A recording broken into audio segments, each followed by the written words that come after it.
Poin kelima, tinggalkan warisan agar tetap dihormati. Coba pikir sebentar, setelah kamu tiada, apa yang sebenarnya ingin kamu tinggalkan?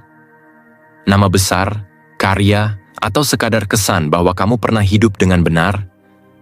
Banyak orang mengira warisan itu soal harta atau pencapaian, padahal keduanya mudah pudar. Harta bisa hilang, prestasi bisa dilupakan, tapi nilai, prinsip, dan ketenangan sikap, hal-hal seperti itu menempel lebih lama di ingatan manusia. Manusia pada dasarnya takut dilupakan. Itu insting eksistensial.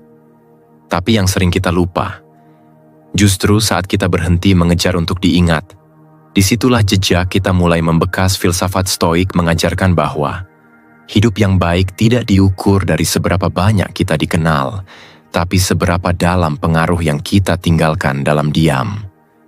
Marcus Aurelius menulis bahwa hidup yang baik adalah hidup yang selaras dengan alam. Dan alam tidak butuh tepuk tangan. Ia bekerja dengan tenang, tapi hasilnya abadi. Begitu juga manusia. Dalam dunia yang gemar pamer, ketulusan sering dianggap naif. Tapi lihatlah lebih dekat. Sosok yang hidup sederhana, tapi jujur dan stabil, sering justru paling dikenang. Bukan karena mereka berusaha meninggalkan kesan, tapi karena mereka konsisten. Penelitian oleh Kimberly Wade Benzoni menunjukkan bahwa dorongan manusia untuk meninggalkan legacy bukan sekadar ego, tapi juga ekspresi tanggung jawab moral terhadap masa depan. Mereka yang sadar akan pengaruhnya terhadap generasi berikut cenderung berpikir jangka panjang dan bertindak lebih etis. Jadi, membangun warisan bukan tentang pamrih, tapi kesadaran bahwa hidup kita punya efek bergulir. Namun mari realistis, tidak semua kebaikan akan diingat. Kadang, seseorang bisa memberi banyak tapi tak disebut sama sekali. Lalu, apakah itu berarti sia-sia? Tidak. Karena warisan sejati bukan tentang siapa yang mengingatmu, tapi tentang nilai yang tetap berjalan setelahmu.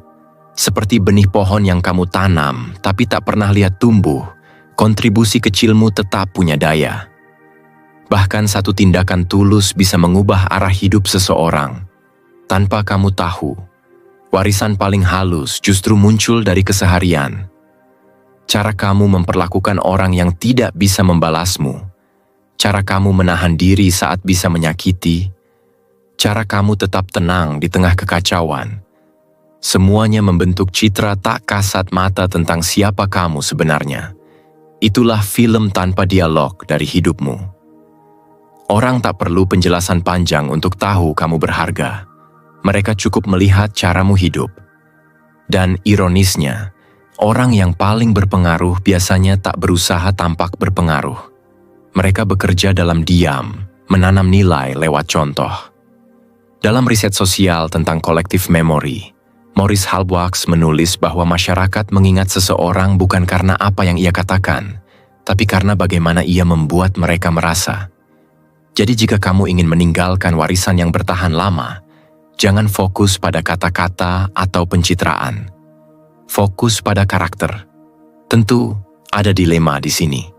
Terlalu banyak bicara tentang warisan bisa menjebak kita dalam ego baru, keinginan untuk terlihat baik agar dikenang. Tapi keheningan yang sadar berbeda. Ia tidak menolak dunia, hanya memilih cara yang lebih tenang untuk